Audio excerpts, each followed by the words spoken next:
ke na gani ba na gudun ki so ni zan so ki. Ina rike alkawari ba na gudun ki dukkan wuya da daɗi.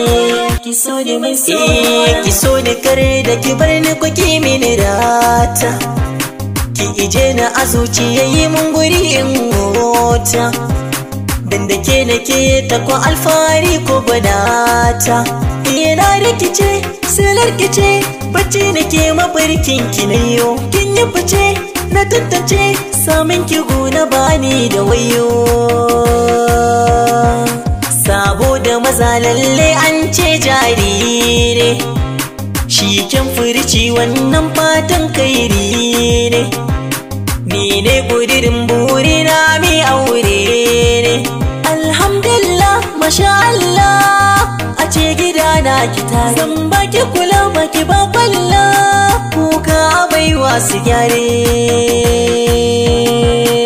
Da zo ba soyayya same ni kar da ki bar ni in yo bulayi. Na yi alkawar ko wata ta tunkaran da soyayya banyi.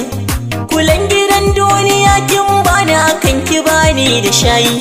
Ki min kallo da idanunki ko na jira dan shiga shauka. Ki yar fara doguwa kyakkyawa dan kin zarce wa tsara. Tafiyan ki cas ga golden eyes Allahu ya mai ki sura. Akan ki ne har na san yau da gobe na kanci har in yi rara. Da ba na so da ki bar ni da zuciyata da rauni.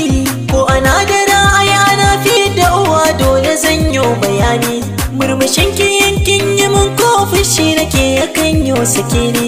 Godiya ga sarki ba zan dina ba kyauta da so da ya bani. Ya sake zan muku mata na share wanda hawaye na yi gamo da masoyiyar da ba ta kyamara. Tun asali min gina soyayya da amana. Ke kika bani kula a so raina ku bi kuna. Alkawari da rike kin ga kuni ba na sake kanki kuma ki ya ku sake. Yau gashi ni zana zama gwanki ki zama kwani na zama ke mafada sauna mare. Dadi na nake gasa ta kiwa kanki ki fisa turare. Gida na ki je kwa ki zo na kome ki kai mini ni zan jure. Wadata ko zan nuna ta ta kasan nigiwar mata. Ki kalar ki daban ne, tafiyar ki daban ne, murmushin ki daban ne, kallon ki daban ne.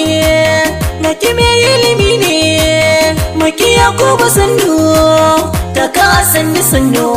Mikin gani da idanu samin ki gare ni ai nasara ce na cika buri.